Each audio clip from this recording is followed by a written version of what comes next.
First ever memory of the NHS was probably when I had chickenpox as a child, and I remember that my brother had had it, and he'd just come back from abroad, and we were all worried it was smallpox.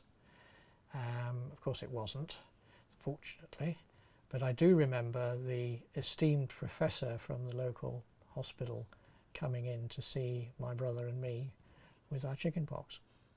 If it had been smallpox, there would have been a huge clampdown in the vicinity of our house.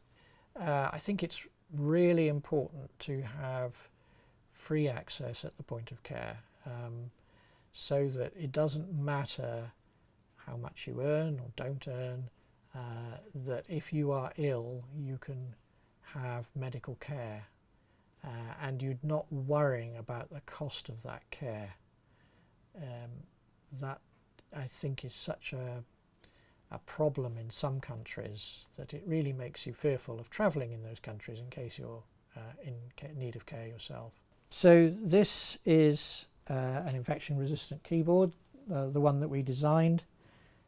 It is flat, it has got a very smooth surface that the bugs don't stick to, it has got an alarm that tells you when it needs cleaning, and unless you go over the 3 sensors in the keyboard within 20 seconds, the alarm will keep showing a light.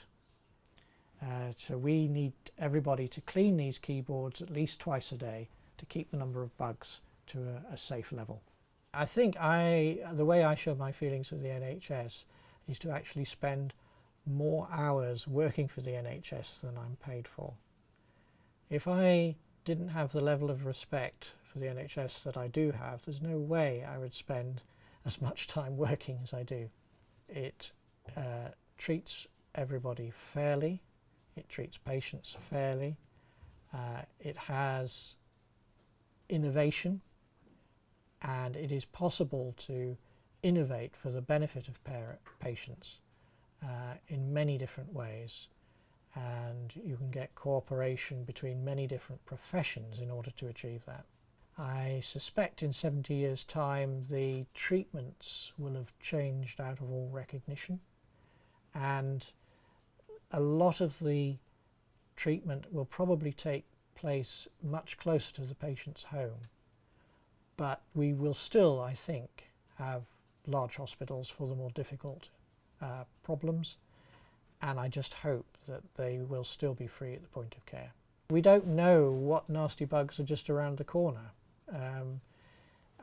We probably will have far fewer antibiotics that work by that stage, so I suspect infection control will, if anything, be even more important than it is now, because it may be our last line of defence.